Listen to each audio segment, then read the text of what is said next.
अपने आप से भी कहें, मेरे जीवन में शैतान का नो फ्लाई जोन है। आमीन। आज का वचन जो है ना वो हमें बताता है कि परमेश्वर ने मिस्र को ढांसों से भर दिया। ढांसों से, ये ढांस क्या चीज है मालूम है आपको? बहुत बारी हमने पढ़ा है, पर हर बारी हमारे लिए अनजान शब्द आता है ढांस। ढांस जो है ना, ढांस आसान भाषा में आपको बताऊं तो मक्खी को ढांस कहते हैं। मक्खी को ये मक्खियों की विपत्ति जो है ना, ये मिस्र में एक देवता जिसका नाम खेपरी है। खेपरी, इस खेपरी देवता के साथ ये जो है ना ये महामारी जो है ना, विपत्ति जो है वो जुड़ी हुई है। मिस्र के लोग मानते थे कि ये जो देवता है, खेपरी देवता, ये देवता जीवन और समय को नियंत्रण करने वाला देवता है। और आज के वचन में जिस मक्खी का जिक्र जो है वो किया गया है, वो मक्खी कोई आम मक्खी नहीं है। वो मक्खी नहीं है जो यहाँ पर गर्मियों में होती है। ये मक्खी साधारण मक्खी नहीं है। ये मक्खी इब्रानी भाषा में इस मक्खी को अरोब कहते हैं, और इसी मक्खी को यूनानी भाषा के अंदर कुनोमियुआ कहते हैं। ये जो कुनोमियुआ नाम का जो ये मक्खी जो है, ये थोड़ी साधारण मक्खी से बड़ी मक्खी है। और ये मक्खी जो है ना, ये बहुत ज्यादा बुरे तरह से काटने वाली मक्खी है। ये मक्खी जो है ना, जानलेवा तो नहीं है, खतरनाक तो नहीं है, लेकिन इसका काटना जो है ना वो बहुत ज्यादा दर्द से भरा होता है। इसे काटने से लोगों को एलर्जी भी हो जाती है। इसे काटने से लोगों को बहुत दर्द भी होती है। इसके काटने से स्वेलिंग भी पूरे शरीर में हो जाती है, सूजन हो जाती है। ये मक्खी जो है ना, ये मक्खी आरोब जो मक्खी है, ये मक्खी पशुओं में भी बहुत ज्यादा बीमारियां फैलाती है।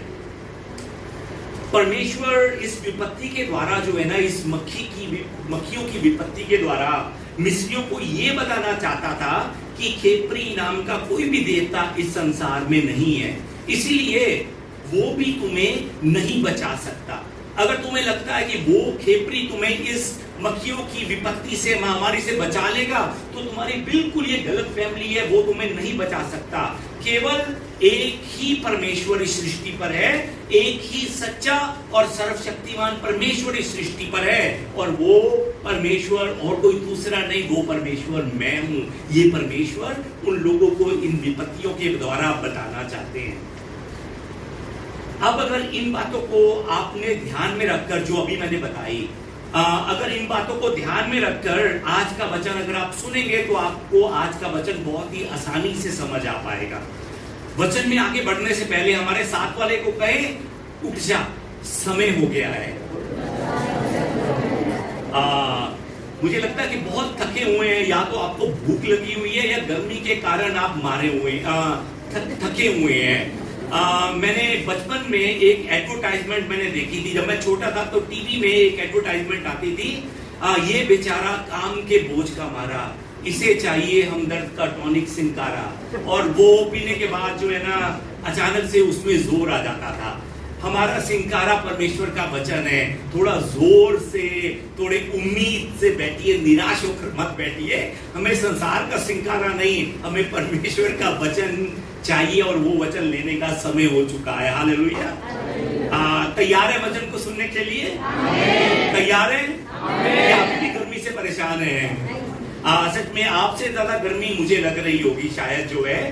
मैं भी खड़ा होकर परमेश्वर का वचन पूरे उत्साह से भरकर सुनाने की कोशिश करूंगा। आप भी उत्साह से भरकर परमेश्वर के वचन को सुनने की कोशिश कीजिए। परमेश्वर ने मिस्र में मक्खियों को भर दिया। मिस्र में मक्खियों को भर दिया परमेश्वर ने। एक बार सोचकर देखिए कि ये कितना भयानक माहौल होगा।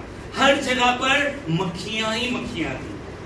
मिस्रियों के घरों में मक्खियां, उनके परिवारों में मक्खियां, उनके भोजन में मक्खियां, उनके बच्चों पर मक्खियां, उनके बिस्तरों पर मक्खियां, उनके सम्मान पर मक्खियां, हर जगह पर मक्खियां ही मक्खियां थी। लेकिन इस तबाही को भेजने से पहले परमेश्वर जो है ना, परमेश्वर 22 नंबर आयत में कहता है, आइए हम मिलकर पढ़े। परमेश्वर जो कहता है, परमेश्वर कहता है कि उस दिन मैं गोशेन देश को, जिसमें मेरी प्रजा रहती है, अलग करूंगा और उसमें घासों के झुंड ना होंगे। आमेन। यहीं तक परमेश्वर कहते हैं कि उस दिन जिस देश में मेरी प्रजा रहती है, मैं अपनी प्रजा को अलग करूंगा। यहां पर एक देश का नाम लिखा गया है और उस देश का नाम है गोशेन। बाइबल में ये जो गोशेन इलाका जो है, ये सिर्फ एक जगह का नाम नहीं है, बल्कि ये गोशेन परमेश्वर की सुरक्षा का प्रतीक है। ये गोशेन परमेश्वर की उपस्थिति का प्रतीक है बाइबल के अंदर। और परमेश्वर कहते हैं कि उस दिन मैं गोशेन देश को, जिसमें मेरी प्रजा रहती है, मैं अलग करूंगा और उसमें ढांसों के झुंड, मक्खियों के झुंड ना होंगे। आमेन। यहां पर ध्यान दीजिए, मिस्र में विपत्ति थी लेकिन गोशेन में विपत्ति नहीं थी। मिस्र में महामारी थी लेकिन गोशेन में महामारी नहीं थी। मिस्र में डर था, भय था, लेकिन गोशेन में परमेश्वर की उपस्थिति थी। यहां पर एक और जरूरी बात मैं आपको बताना चाहता हूं कि ये गोशेन जो है ना, ये मिस्र से कोई दूर वाला इलाका नहीं है। ये गोशेन मिस्र का ही इलाका है। गोशेन मिस्र का ही इलाका है। जैसे 45 हेक्टर चंडीगढ़ का इलाका है, उसी तरह से मिस्र भी जो है ना, वो गोशेन जो है वो भी मिस्र का इलाका है। गोशेन वो स्थान था जहां पर इजराइल के लोग जो है ना, दासों की तरह रहते थे। गोशेन के बिल्कुल साथ वाले इलाके में मिस्रियों के बड़े बड़े और सुंदर सुंदर घर बने हुए थे। गोशेन भी मिस्र का ही हिस्सा था। यहां पर भी वही सूरज उगता था जो मिस्र में उग रहा है। वहां पर भी वही मिट्टी थी, वही हवा चल रही थी, वही मौसम था, वही वातावरण था, लेकिन परिणाम बिल्कुल अलग था। क्यों परिणाम अलग था? क्योंकि परमेश्वर के लोग वहां रहते थे और परमेश्वर की उपस्थिति परमेश्वर के लोगों के साथ थी। हालेलुया। मैं फिर से बताना चाहता हूं कि एक ही इलाका था, पर उस इलाके में परिणाम अलग था। उसका कारण कि परमेश्वर की उपस्थिति उस इलाके में थी। याद रखिए इस बात को। इसीलिए परमेश्वर ने अपनी सामर्थ से मिस्री और अपनी प्रजा के बीच में एक लाइन खींच दी, एक विभाजन कर दिया। उस विभाजन के कारण मिस्री जो है वो उन मक्खियों को देख सकते थे। ये मक्खियां जो है ये गोशेन में प्रवेश नहीं कर सकती थी। इजरायली जो है ना, माफी मांगता हूं, इजरायली उन मक्खियों को देख सकते थे, अपनी आंखों से इस सीमा तक आते हुए देख सकते थे। वो इजरायली इन मक्खियों को मिस्रियों के आसपास में मंडराते हुए देख सकते थे, लेकिन ये मक्खियां इजरायलियों के पास नहीं आ सकती थी, आकर उनके शरीर को छू नहीं सकती थी। आज के वचन में परमेश्वर कहते हैं कि मैं अपनी प्रजा को अलग करूंगा। परमेश्वर मूसे के द्वारा फिरौन से कहते हैं कि मैं फिरौन तेरी प्रजा और अपनी प्रजा के बीच में अंतर ठहराऊंगा। मैं अपनी प्रजा को तेरी प्रजा से अलग करूंगा। आज भी ये संसार जो है ना, वो सच में मुश्किलों से भरा है, संकटों से भरा है, परेशानियों से भरा है, लेकिन परमेश्वर अपने लोगों के जीवन में एक अलग पहचान स्थापित करते हैं। आज भी परमेश्वर अपने लोगों को दिखाना चाहते हैं, अपने लोगों से कह रहे हैं कि उनकी सुरक्षा जो है ना, वो परिस्थितियों के कारण नहीं है। उनकी सुरक्षा परिस्थितियों पर निर्भर नहीं करती। उनकी शांति जो है ना, वो संसार की स्थिति कैसी चल रही है, अर्थव्यवस्था कैसी चल रही है, परमेश्वर के लोगों की शांति इन चीजों पर डिपेंड नहीं करती। परमेश्वर आज भी अपने लोगों के चारों ओर एक सीमा खींच सकते हैं। वो आज भी मुश्किलों से कह सकते हैं कि बस यहां तक, यहीं तक, और इससे आगे तूने नहीं बढ़ना। वो आज भी मुश्किलों से कह सकते हैं। परमेश्वर कहते हैं कि जो चीजें संसार को नष्ट कर रही हैं, वो परमेश्वर के लोगों को नष्ट नहीं कर पाएंगी। जो चीजें दूसरों को डर में डाल रही हैं, वो चीजें परमेश्वर के लोगों के मन पर अधिकार नहीं कर पाएंगी। क्यों? क्योंकि मैं उनके और विनाश के बीच में खड़ा हूं। परमेश्वर कहते हैं कि मैं अपनी प्रजा का परमेश्वर हूं। मैं अभी भी गोशेन का इतिहास रचने वाला परमेश्वर हूं। क्या आप विश्वास करते हैं? आमीन। यहां पर एक और जरूरी बात पर आपका ध्यान मैं लेकर जाना चाहता हूं। परमेश्वर ने मूसे के द्वारा जो पहली 3 विपत्तियां भेजी थी, उनमें इस्राएलियों को भी उसी पीड़ा से गुजरना पड़ा जिस पीड़ा में मिस्री गुजर रहे थे। फिर से ध्यान से सुनिए इस बात को। परमेश्वर ने मूसे के द्वारा जो पहली 3 विपत्तियां भेजी थी, वो विपत्तियां सिर्फ मिस्रियों पर नहीं आई थी, वो इस्राएलियों पर भी आई थी। परमेश्वर ने पहली 3 विपत्तियों में अपनी प्रजा को अलग नहीं किया। परमेश्वर ने पहली 3 विपत्तियों में अपनी प्रजा को भी उन्हीं विपत्तियों के बीच में मिस्रियों के साथ में छोड़ रखा था। पहली विपत्ति क्या थी? पानी का लहू बन जाना। दूसरी विपत्ति मेंढकों की थी। सच में बाइबल हमें बताती है कि मेंढक हर जगह पर भर गए थे, हर जगह पर वो आ गए थे। लोगों के बिस्तरों में मेंढक आ गए थे, लोगों के घरों में, लोगों के मेजों पर, हर जगह पर मेंढक जो है ना वो आकर भर गए थे। रात को लोगों का चैन से सोना नामुमकिन हो गया था। सच में उस पीड़ा की हम कल्पना भी नहीं कर सकते। इतनी भयानक पीड़ा होगी वो हर जगह पर। सच में बिस्तरे उठाए तो मेंढक, आंखें झुकाई तो मेंढक, गुसल खाने में गए वहां पर मेंढक, हर जगह पर मेंढक ही मेंढक भरे हुए थे। और उसके बाद परमेश्वर ने तीसरी विपत्ति भेजी कुटकियों की। ये कुटकियां क्या चीज है मालूम है आपको? ये कुटकियां जो है ना, ये मच्छरों और सिर की जुओं को कहते हैं। सच में बाइबल हमें बताती है कि जुओं और मच्छरों का झुंड जो है ना वो लोगों पर छा गया था। ये पीड़ा केवल मिस्रियों पर नहीं थी, बल्कि इजराइलियों पर भी ये पीड़ा आई। जो बात कर रहा हूं समझ पा रहे हैं? सिर्फ मिस्रियों पर पीड़ा नहीं आई, इजराइलियों को भी ये पीड़ा, ये कठिनाई सहनी पड़ी। इजराइलियों को भी यही संघर्ष जो है ना उठाना पड़ा। इसका मतलब क्या हुआ? इसका मतलब ये है कि परमेश्वर के लोगों के जीवन में भी समस्याएं आ सकती हैं। परमेश्वर के लोगों के जीवन में भी समस्याएं आ सकती हैं।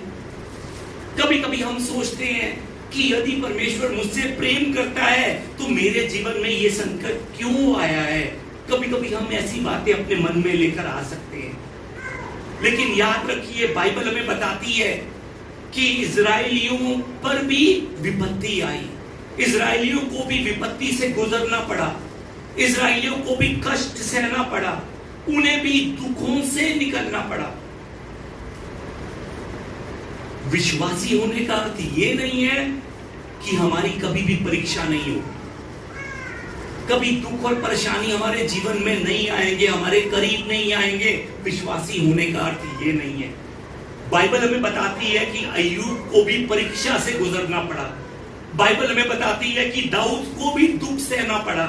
बाइबल हमें बताती है कि पौलुस और सिलास को भी जेल में जाना पड़ा, पतरस को भी क्रूस पर उल्टा लटकना पड़ा।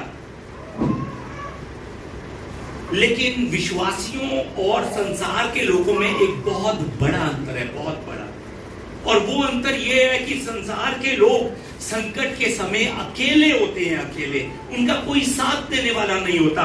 लेकिन परमेश्वर के लोगों के साथ संकट में परमेश्वर खड़ा होता है। क्या आप विश्वास करते हैं? क्या आपको लगता है कि आपकी मुश्किलों में परमेश्वर आपके साथ में खड़ा है? आपकी बीमारियों में परमेश्वर आपके साथ में खड़ा है? तो इतना क्यों घबराते रहते हैं उन मुश्किलों और उन परेशानियों को देखकर, उन बीमारियों को देखकर? क्यों अचानक से अपना हौसला आप छोड़ देते हैं? अगर आपको लगता है कि परमेश्वर आपके साथ में है तो डरिए मत, लड़िए उस परेशानी से, प्रभु यीशु के नाम से लड़िए। अब यहां पर मैं सवाल ये करना चाहता हूं कि क्यों परमेश्वर ने चौथी विपत्ति तक इंतजार किया? परमेश्वर ने मेंढकों और जुओं के समय में रेखा क्यों नहीं खींची? क्यों उन्होंने पानी को लहू बनाते समय अपने लोगों और मिस्रियों के बीच में अंतर नहीं ठहराया? क्यों परमेश्वर ने चौथी विपत्ति पर ही आकर अपनी प्रजा को अलग किया, और फिर चौथी विपत्ति के बाद से विपत्तियां इजराइलियों की पीड़ा का हिस्सा नहीं बन सकी? क्यों? परमेश्वर अगर चाहते तो पहली विपत्ति से ही अपने लोगों को अलग कर सकते थे, लेकिन परमेश्वर ने पहली, दूसरी, तीन विपत्तियों को सिर्फ मिस्रियों पर नहीं, इजराइलियों पर भी भेजा। क्यों परमेश्वर ने चौथी विपत्ति से ही अपने लोगों को अलग किया? अपने लोग और फिरौन की प्रजा उनके बीच में रेखा बनाई। क्यों? इस वचन की तैयारी करते समय मैंने इस बात को जाना कि ये जो मक्खियां है ना, मक्खियां, ये मृत्यु की निशानी है। ये किस चीज की निशानी है? मृत्यु की निशानी है। ये मक्खियां गंदगी, बदबू के पास रहती हैं। जहां पर ज्यादा गंदगी होगी, जहां से ज्यादा बदबू आती होगी, वहां पर मक्खियों का झुंड जो है ना वो भरा होगा। चाहे वो कूड़े की बदबू हो, चाहे वो मरे हुए जानवर की बदबू हो, या फिर किसी गले हुए फल की बदबू हो। यानी कि जहां पर कोई गली हुई चीज, जहां पर कोई सड़ी हुई चीज होगी, वहां पर मक्खियां जो है ना वो ज्यादा होगी। मतलब क्या है कि जहां पर विनाश है वहां पर मक्खियां, जहां पर विनाश है वहीं पर ज्यादा मक्खियां होती है। ये मक्खियां जो है ना वो मिस्र के कल्चर के अंदर मृत्यु, निराशा, टूटने और हार का प्रतीक है, मिस्र के कल्चर के अंदर। इसीलिए शायद इस बार ये चौथी विपत्ति भेजने से पहले परमेश्वर ने एक लाइन खींची, और परमेश्वर ने वो लाइन खींचकर कहा कि मक्खियां नहीं। परमेश्वर के लोगों तक ये मक्खियां नहीं, मतलब मृत्यु नहीं, मतलब नाश नहीं, मतलब अंधकार नहीं। जो बात कर रहा हूं समझ पा रहे हैं? वो मक्खियां परमेश्वर की खींची गई लाइन तक जरूर आ सकती थी, लेकिन उस लाइन को, उस सीमा को वो मक्खियां पार नहीं कर सकती थी। मैं आपको ये समझाना चाहता हूं कि आज भी शैतान जो है ना वो परमेश्वर के लोगों के कानों को भरता है। शैतान परमेश्वर के लोगों के कान को वो भरता है। वो कान में कहता है कि अब तेरा कुछ नहीं हो सकता, अब बहुत देर हो चुकी है, अब सब कुछ खत्म हो गया है। लेकिन पवित्र आत्मा का आवाज अलग है। पवित्र आत्मा की आवाज कैसी आवाज है मालूम है आपको? पवित्र आत्मा कहते हैं यहां पर जीवन है, यहां पर आशा है, यहां पर विजय है। परमेश्वर कहते हैं कि हां, ये मक्खियां, ये शैतान लाइन तक जरूर आ सकता है, जरूर ये लाइन तक आ सकता है, लेकिन वो शैतान, वो मक्खी इस लाइन को पार नहीं कर सकती, वो तुम्हें छू नहीं सकती। क्यों? क्योंकि मैंने तुम्हारे चारों ओर एक लाइन खींच दी है, एक रेखा खींच दी है। इसीलिए वो मक्खी, वो शैतान तुम्हारे जीवन को छू नहीं सकता। वो आकर तुम्हारे कानों में घुसला सकता है, तुम्हें बहका सकता है, लेकिन वो तुम्हारी आत्मा को छू नहीं सकता। परमेश्वर कहते हैं हो सकता है कि आपके चारों ओर कठिन परिस्थितियां हो सकता है कि आपके चारों ओर निराशा हो, आपको लग रहा हो कि आप हार जाएंगे, लेकिन मैं आपको यह याद दिलवाना चाहता हूं कि परमेश्वर ने आप सबके लिए एक गोशेन ठहराया हुआ है। इसीलिए मृत्यु का संदेश आपके भविष्य पर अधिकार नहीं कर सकता। निराश की मक्खियां आपके भविष्य को नष्ट नहीं कर सकती। परमेश्वर ने उन मक्खियों से कह दिया है कि बस यहीं तक, इससे आगे नहीं, एक भी मक्खी नहीं। ये परमेश्वर ने कह दिया है। इसीलिए याद रखिए, जो आपके भीतर है वो उससे बड़ा है जो संसार में है। विश्वासियों को डराए जाने के लिए हथियार तो बनाए जाएंगे, परंतु वो हथियार कभी भी सफल नहीं हो पाएंगे। क्या आप विश्वास करते हैं इस बात पर? परमेश्वर ने आपको बचाने के लिए एक गोशेन तैयार किया हुआ है। परमेश्वर ने उस गोशेन में उन मक्खियों की एंट्री बंद कर उन मक्खियों से कह दिया है कि मक्खियों, तुम्हारे लिए इस जगह पर नो फ्लाई जोन है। No fly zone, no fly zone परमेश्वर ने तैयार कर दिया है। ये वो मक्खियां थी जो आपके कानों में आकर गुनगुनाती हुई फुसलाती थी। वो आपको कहती थी कि हार मान ले, अब तेरा कुछ नहीं बदलेगा, तेरा सपना कभी भी पूरा नहीं होगा, तेरी प्रार्थनाओं का उत्तर कभी नहीं मिलेगा, अब बहुत देर हो चुकी है, बहुत देर। ये वो मक्खियां हैं वो। पर मैं आपको फिर से याद दिलाना चाहता हूं कि शैतान जो है ना, परमेश्वर के लोगों को डरा सकता है। परमेश्वर के लोगों के कान में आकर वो भी फुसला सकता है। वो परमेश्वर के लोगों से आकर कह सकता है कि मैं तुझे नष्ट कर दूंगा, तुझे कोई बचा नहीं सकता। लेकिन परमेश्वर उससे कहते हैं कि बस यहीं तक, यहीं तक, इससे आगे नहीं। तू सिर्फ अब बोल सकता है, पर तू मेरी प्रजा की आत्मा को छू नहीं सकता, उनके जीवन को तू नाश नहीं कर सकता। तू सिर्फ यहीं तक, बोलने तक। हालेलुया। परमेश्वर ने एक लाइन खींचकर उस मक्खी की एंट्री बंद कर दी है। परमेश्वर ने उन मक्खियों के लिए नो फ्लाई जोन तैयार कर दिया है। अब मृत्यु जो है ना, मृत्यु विश्वासियों के जीवन में एंट्री नहीं ले सकती। मृत्यु को विश्वासियों के जीवन में एंट्री की अनुमति नहीं है। अब निराशा को एंट्री की अनुमति नहीं है। अब हार को, अकेलेपन को, उदासी को एंट्री की अनुमति नहीं है, क्योंकि जहां परमेश्वर रेखा खींच देते हैं, मक्खी वहीं पर आकर रुक जाती है। और जहां परमेश्वर कहता है कि एक भी नहीं, तब कोई भी शक्ति परमेश्वर के द्वारा खींची गई उस सीमा को पार नहीं कर सकती। विश्वास की नजरों से देखिए, आपको ये रेखा दिखाई देगी, आपको ये लाइन दिखाई देगी जो परमेश्वर ने आपके आसपास में खींची हुई है। आज सच में अगर आप में से कोई निराशा में है, अगर आप में से कोई उदास है, अगर आप में से कोई परेशान है, तो मैं आपको कहना चाहता हूं, आज उस उदासी को छोड़कर, उस परेशानी को छोड़कर विश्वास के साथ यीशु के नाम से घोषणा कीजिए। क्या घोषणा कीजिए? परमेश्वर से कहिए कि मेरे परिवार पर शैतान का नो फ्लाई जोन है। विश्वास से कहिए। आइए मेरे पीछे एक बार घोषणा करें, मेरे परिवार पर शैतान का नो फ्लाई जोन है।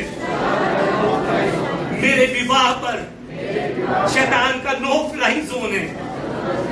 मेरे बच्चों पर, मेरे पति पर, मेरे भाई बहनों पर, मेरे पोते पोतियों पर शैतान का नो फ्लाई जोन है। हालेलुया। क्या आप विश्वास करते हैं? सच में क्या आप विश्वास के साथ ये घोषणा कर रहे हैं? याद रखिए, जैसा आपका विश्वास है वैसी ही सीमा आपके लिए तैयार की जाएगी।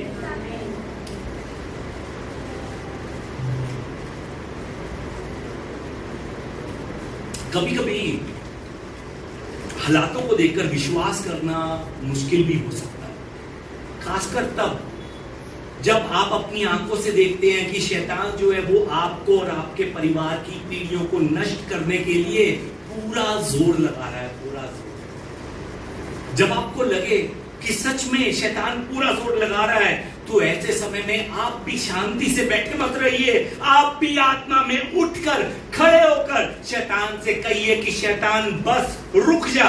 परमेश्वर के द्वारा एक लाइन खींच दी गई है, प्रभु यीशु के पवित्र लहू से एक लाइन जो है ना वो खींच दी गई है। ये यीशु के देह और लहू से मोड़ चुकाकर तैयार की गई गोशेन की रेखा है। इसीलिए शैतान, मैं तेरे सामने बब्बर शेर की तरह दौड़ता हूं, बब्बर शेर की तरह। कैसे?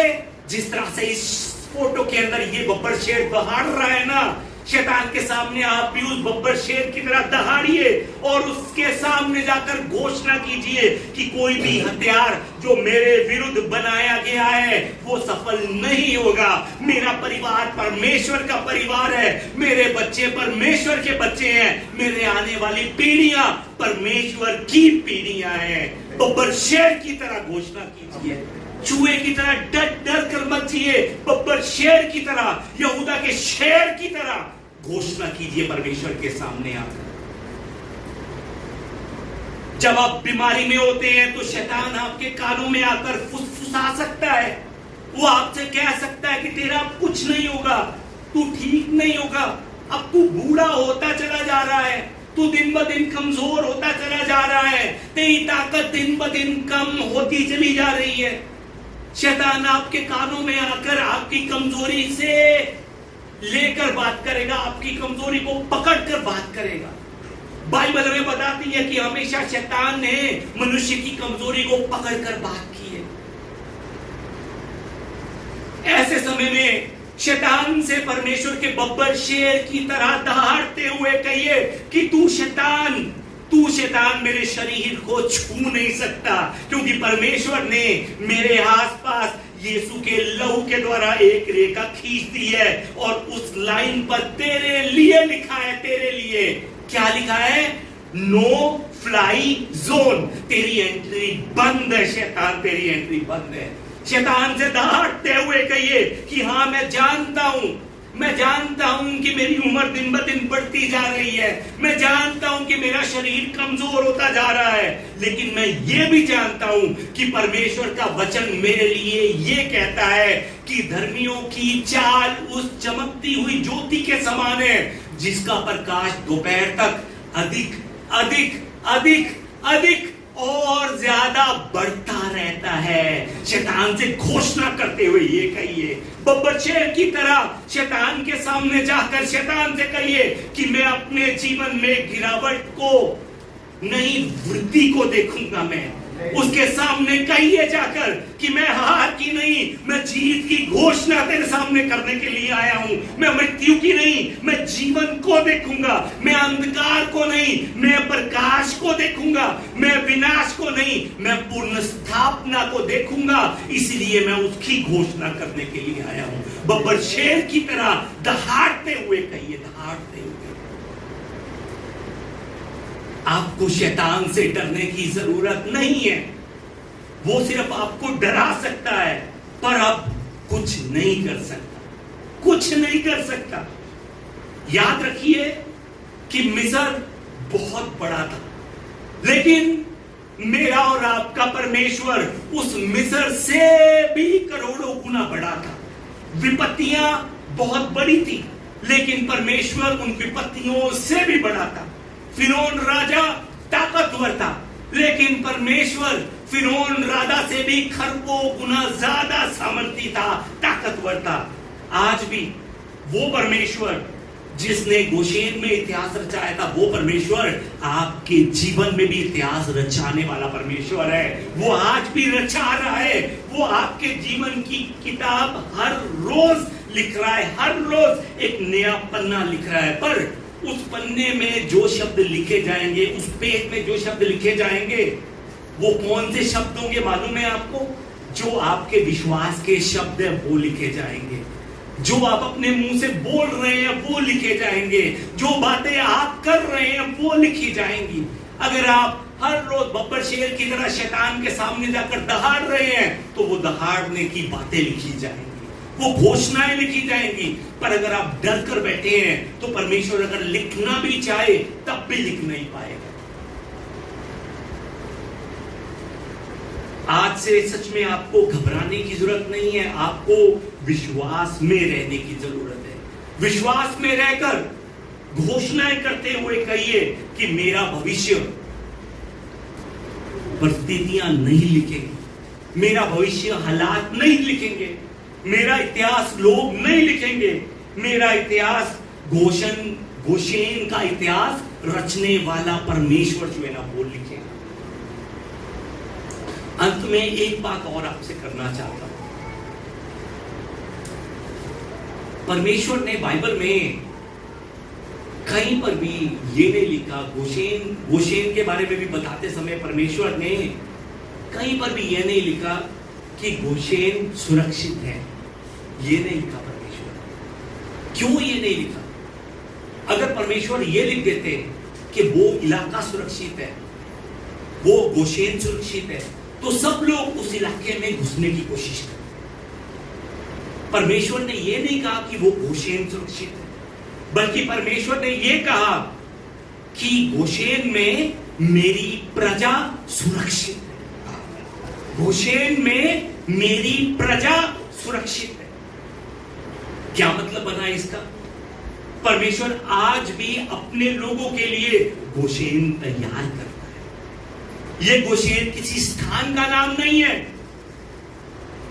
ये गोशेन परमेश्वर की उपस्थिति की जगह है। किसकी जगह है? परमेश्वर की उपस्थिति की, परमेश्वर की मौजूदगी की। परमेश्वर कहता है कि जो परमेश्वर के निकट रहता है, जो परमेश्वर की उपस्थिति में रहता है, वो डर के बीच में भी, सुरक्षा और अंधकार के बीच में भी आशा का अनुभव करता है। परमेश्वर के जन के लिए वो वाला स्थान गोशेन बन जाता है जहां पर परमेश्वर की मौजूदगी है। अगर आप अपने घर में प्रार्थनाएं करेंगे तो याद रखिए आपका घर गोशेन कहलाया जाएगा। अगर आप कलीसिया में एक मन होकर आराधना करेंगे तो ये कलीसिया गोशेन बन जाएगी। अगर आप अपने काम की जगह पर परमेश्वर को पुकारेंगे तो वो जगह गोशेन बन जाएगी। जब परमेश्वर की उपस्थिति हमारे साथ होती है तब संसार की विपत्तियां हमारी पहचान नहीं बनती, परमेश्वर की महिमा हमारी पहचान। परमेश्वर ने आप सबके लिए गोशेन तैयार किया है। जिस जगह पर आप प्रार्थना करेंगे, वचन पढ़ेंगे, वो जगह आपके लिए गोशेन घोषित की जाएगी। आज से डर को अपनी जगह पर नहीं, डर को अपने मन में नहीं, आज से परमेश्वर के वचन को, परमेश्वर ने जो आपसे वादे किए हैं उन वादों को अपने मन में लेकर आगे बढ़िए। और याद रखिए आपका मन जिस समय गोशेन बन गया उस समय से आपके जीवन में नया इतिहास रचना शुरू हो जाएगा। शैतान आपको डरा सकता है, पर परमेश्वर ने जो सीमा खींची है उस सीमा के पार आकर वो आपकी आत्मा को छू नहीं सकता। इस विश्वास में आगे बढ़ते हुए जब जब डर लगे, परमेश्वर के बब्बर शेर बनकर दहाड़ते हुए उसके सामने जाइए, शैतान को डांटिए, यीशु के नाम से डांटते हुए घोषणा कीजिए और कहिए कि परमेश्वर ने शैतान तेरे लिए नो फ्लाई जोन तैयार कर दिया है। तू मेरे कान के करीब तो आ सकता है लेकिन इस कान के अंदर नहीं जा सकता। याद रखिए परमेश्वर ने जो सीमा तैयार की है वो आपके शरीर पर है, शरीर पर। शैतान आपके कान के करीब आकर बोल सकता है, जिस तरह से मैं आज माइक के करीब खड़ा होकर बोल रहा हूं। शैतान आपके कान के करीब आकर आपको डराएगा, आपको परेशान करेगा, आपको सच में कहेगा कि तू हार चुका है, तू हार चुका है। पर जो ये बोल रहा है वो तब तक अंदर नहीं जा सकता जब तक मैं अपने कान के दरवाजों को नहीं खोलूं। अपने कान के दरवाजों को शैतान की आवाज को सुनकर मत। शैतान आपको नहीं डरा रहा है, एक्चुअली आप खुद ही उसकी आवाज सुनकर डरते चले जा रहे हैं, डरते चले जा रहे हैं। विश्वास कीजिए कि जिस परमेश्वर पर आप विश्वास करते हैं वो परमेश्वर सर्वशक्तिमान परमेश्वर है। जिस परमेश्वर पर आप विश्वास करते हैं वो परमेश्वर सच में झोलियों को भरने वाला परमेश्वर है। उस परमेश्वर के लिए कुछ भी नामुमकिन नहीं है, उस परमेश्वर के लिए कुछ भी असंभव नहीं है। जिस परमेश्वर ने सृष्टि को रचा, जिस परमेश्वर ने आपके लिए सृष्टि को रचा, वो परमेश्वर क्या आपकी रक्षा नहीं कर सकता? विश्वास कीजिए। आइए हम अपनी आंखों को बंद करें और प्रार्थना करते हुए इस गीत को गाएं कि परमेश्वर आज जो तूने मुझसे बातें की हैं अपने वचन के द्वारा, प्रभु इन बातों को मुझे याद रखने का आशीर्वाद दे, ताकि जब जब मुझे डर लगे तब मैं तेरे करीब आकर अपने अंदर के डर को दूर कर सकूं और मेरे कानों में बार बार फुसलाने वाले शैतान को मैं घोषणा कर सकूं, ये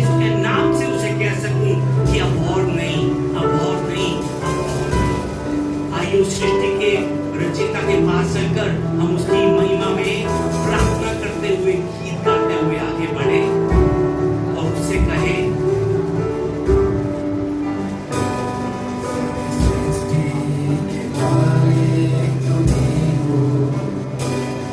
सारी सृष्टि के रक्षक तुम ही हो, करते हैं तुझको सादर प्रणाम, गाते हैं तेरे ही गुणगान,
ठीक मेरा सहारा, सारे संकट से हमको बचाना, तेरे हाथों में जीवन हमारा है, अपनी राहों पे हमको चलाना, हम तेरे हाथों की रचना, हम पर रहे तेरी करुणा, तन बंधन हमारा तेरा है, इन शैतान को छूने न देना, अब दूर नहीं है किनारा, धीरज को हमारे बढ़ाना, जीवन की हमारी इस नैया को अब सागर में खोने न देना।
पिता परमेश्वर, धन्यवाद प्रभु, सच में आज मुझे ये याद दिलवाने के लिए कि शैतान हाँ मेरे करीब तक आ सकता है, आकर हाँ मुझे डरा सकता है, हाँ मेरे कानों में वो मुझे फुसला सकता है, वो मेरे कानों में आकर बहुत सी बातें बोल सकता है, लेकिन प्रभु आज मैं ये याद रख सकूं कि मैं आपकी प्रजा हूं, मैं ये याद रख सकूं कि आपने मेरे और उस शैतान के बीच में एक रेखा खींच दी है और उस रेखा पर आपने लिख दिया है कि शैतान तेरे लिए नो एंट्री है।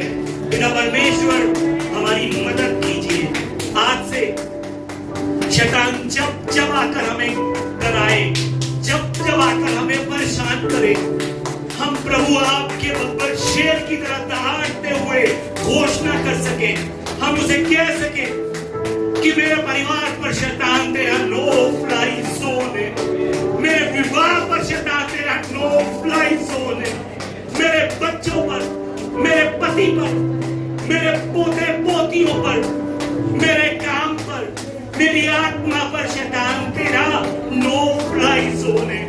हम विश्वास के साथ कह सके कि अब अकेलापन खत्म, अब उदासी मिट चुकी है, अब हार खत्म हो चुकी है।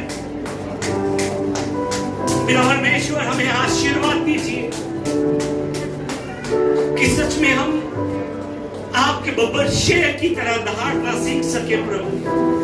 बीमारियों को देखकर हम घबरा ना जाएं, हम ये याद रखें कि जिस परमेश्वर पर मैं विश्वास करता हूं वो परमेश्वर गोशेन का इतिहास रचने वाला परमेश्वर है, और मैं ये बात पर भी विश्वास कर सकूं कि मेरा भविष्य मेरे हालात नहीं लिखेंगे, मेरा इतिहास लोग नहीं लिखेंगे, बल्कि मेरा इतिहास गोशेन का इतिहास रचने वाला परमेश्वर लिखेगा।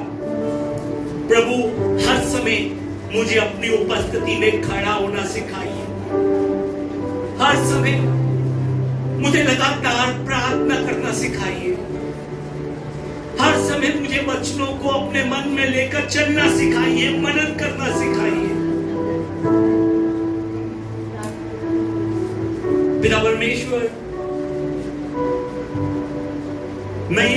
कर सकूं कि ये संसार की मुश्किलें मेरा पहचान नहीं है। मैं ये विश्वास कर सकूं जब परमेश्वर मेरे निकट होता है तो मैं डर के बीच में भी सुरक्षित हूं। मैं ये विश्वास कर सकूं कि जब परमेश्वर मेरे निकट होता है तो अंधकार के बीच में भी मेरे जीवन में परमेश्वर के द्वारा दी गई आशा है, प्रभु के लहू के द्वारा दी गई आशा है। इसलिए ये विपत्तियां, ये मुश्किलें, ये कठिनाइयां मेरी पहचान नहीं बनेंगी, परमेश्वर की महिमा मेरी पहचान बनेगी। प्रभु आज वचन से फिर से मुझे उठकर उत्साहित करने के लिए आपका धन्यवाद। प्रभु मेरी मदद कीजिए। आज से जब जब डर करीब आए तब तब मैं बब्बर शेर की तरह दहाड़ना सीख सकूं, यीशु के नाम में दहाड़ना सीख सकूं। ये सब प्रार्थना मैं मेरे जीवित प्रभु यीशु मसीह के नाम से करता हूं, आमीन। आइए हम जोर से परमेश्वर का तारीफ करें।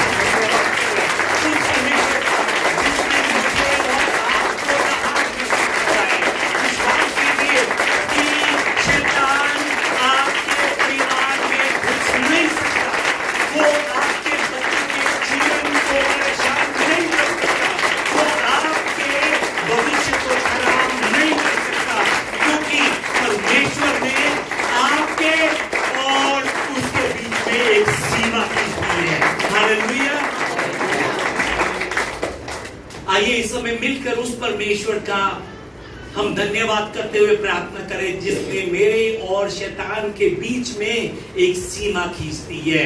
आइए हम प्रभु यीशु के द्वारा सिखाई गई प्रार्थना कर हम आज की सभा को समाप्त करें। आइए मिलकर प्रार्थना करें।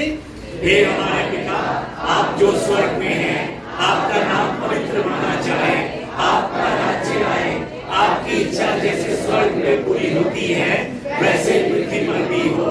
हमारे दिन भर की रोटी आज हमें दीजिए और जिस प्रकार हमने अपने अपराधियों को क्षमा किया है वैसे ही आप भी हमारे अपराधों को क्षमा कीजिए। आप हमें परीक्षा में मत डालिए परंतु बुराई से हमें बचा लीजिए, क्योंकि राज्य और पराक्रम और महिमा सदा आपके ही है, आमीन। पिता परमेश्वर का प्रेम, हमारे प्रभु यीशु का अनुग्रह और पवित्र आत्मा की सहभागिता परमेश्वर के हर एक जन के साथ अब से लेकर सदा तक बनी रहे, आमीन। मेरा